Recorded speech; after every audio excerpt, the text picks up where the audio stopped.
چونکہ اس میں دو کا حوالہ آیا ہے تو اس میں اس کی جو مختلف تفاسیر آئی ہیں، بعض نے اس سے مراد عمل لواطت لیے، یعنی دو مردوں کا آپس میں بدفعلی کرنا، بعض نے کنوارے مرد اور عورت مراد لی ہے، بعض نے شادی شدہ کے لیے اس کو خاص کیا ہے کیونکہ اس میں تسنیہ کا صیغہ استعمال ہوا۔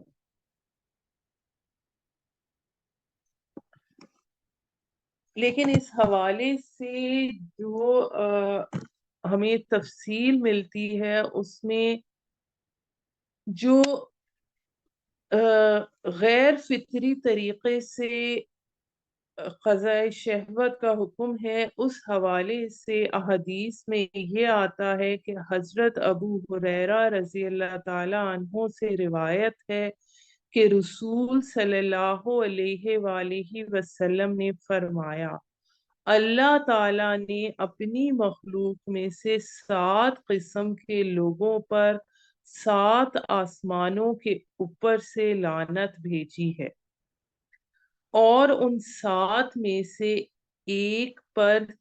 3 دفعہ لعنت بھیجی ہے اور باقی پر 1 دفعہ۔ فرمایا ملعون ہے وہ شخص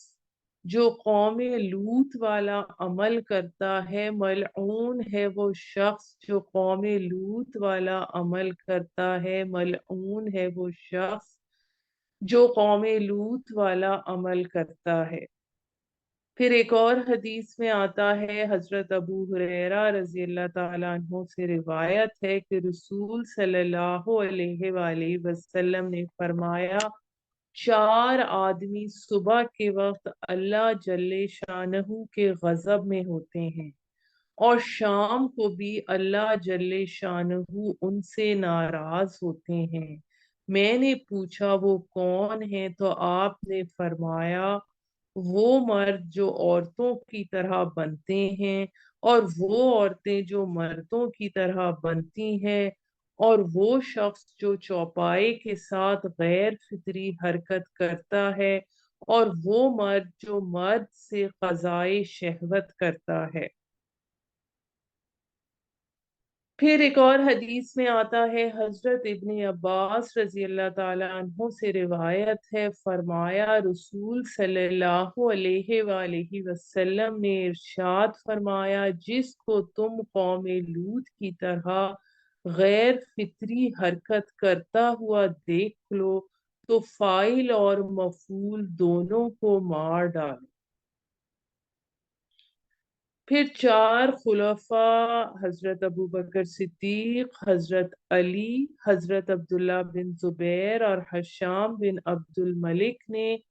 اپنے زمانوں میں غیر فطری حرکت کرنے والوں کو آگ میں جلا ڈالا تھا۔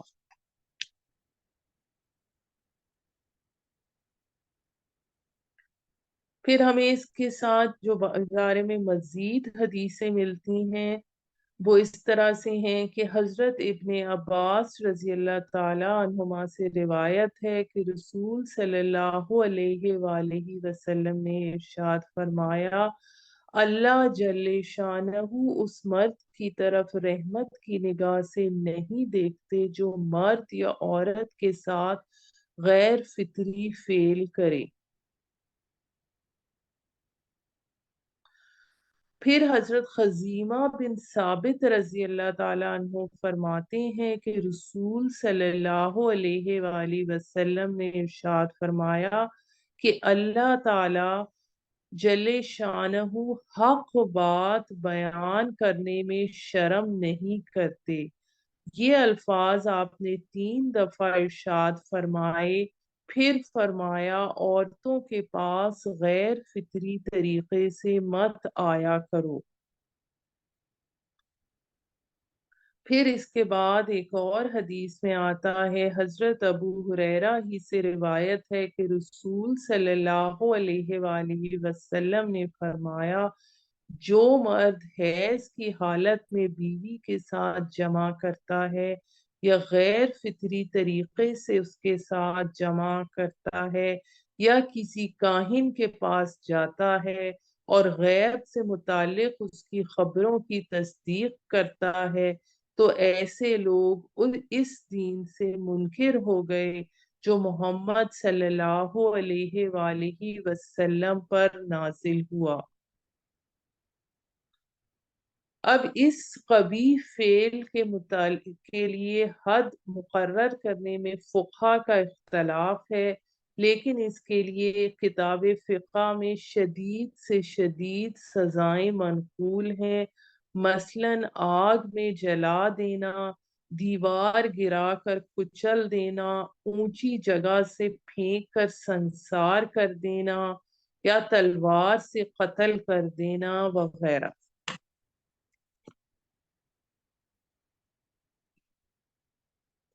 جی، اس کے بعد ہم آیت نمبر 17 کی طرف آتے ہیں۔ اللہ کے ذمے ہے توبہ قبول کرنا ایسے لوگوں کی جو بری حرکت کر بیٹھتے ہیں جہالت اور نادانی میں،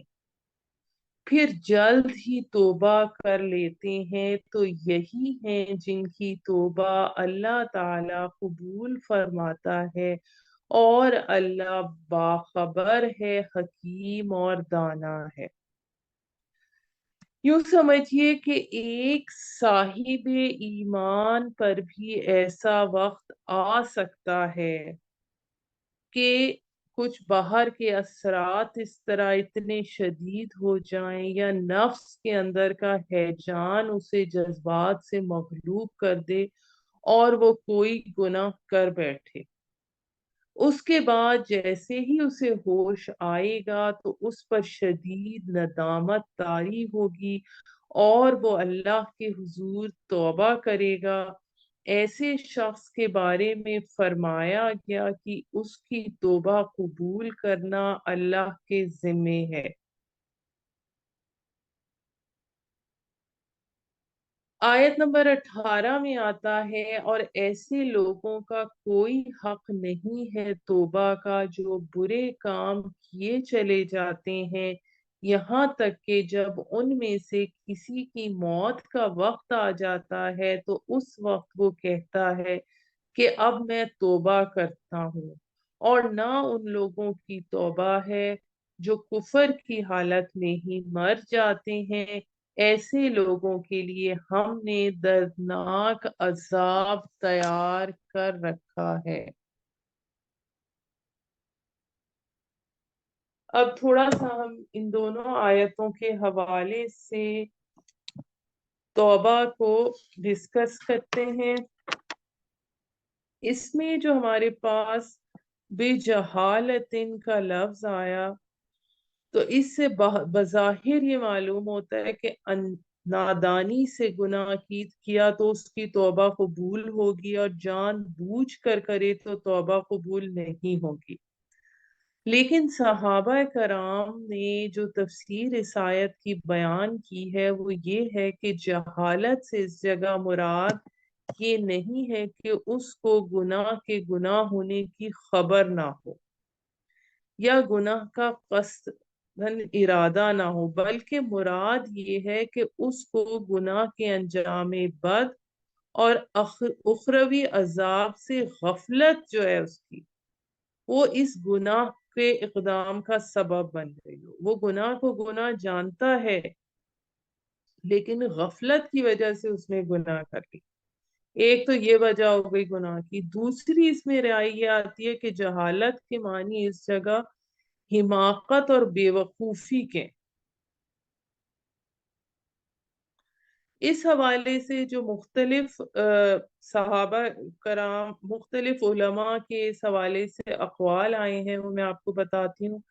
کہ بندہ جو گناہ کرتا ہے خواہ بلا قصد ہو یا بالقصد، بہرحال جہالت ہے۔ یعنی جو شخص کسی کام میں اللہ تعالی کی نافرمانی کر رہا ہے وہ یہ کام کرتے ہوئے جاہل ہی ہے۔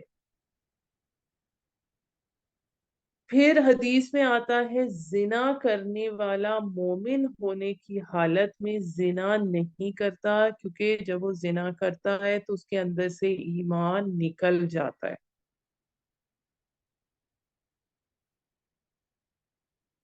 پھر اس کے علاوہ آتا ہے کہ دنیا کی حضرت اکرمہ رضی اللہ تعالیٰ عنہ نے فرمایا کہ دنیا کے وہ سارے کام جو اللہ تعالیٰ کی فرما برداری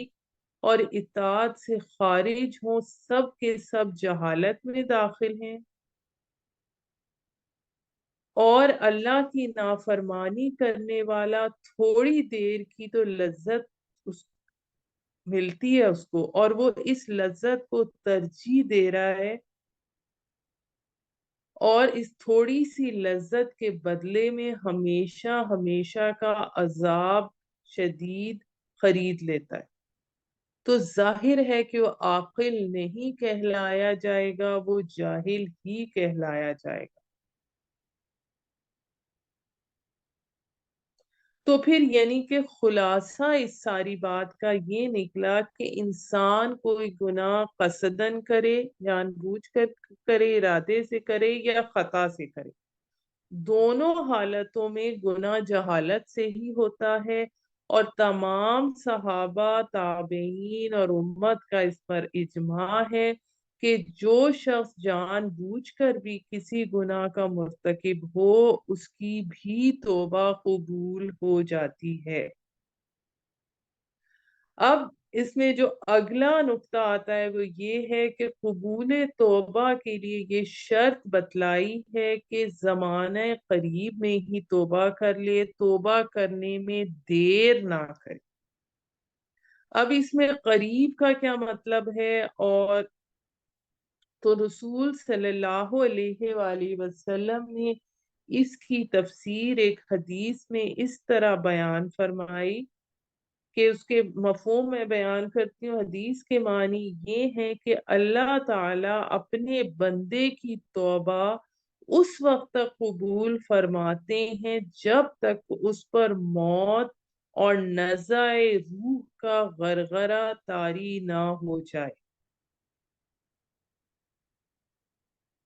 حضرت عبداللہ بن عمر رضی اللہ تعالیٰ عنہ سے روایت ہے کہ انہوں نے رسول صلی اللہ علیہ وآلہ وسلم کو یہ فرماتے ہوئے سنا کہ جو بندہ مومن موت سے 1 مہینہ پہلے اپنے گناہوں سے توبہ کر لے،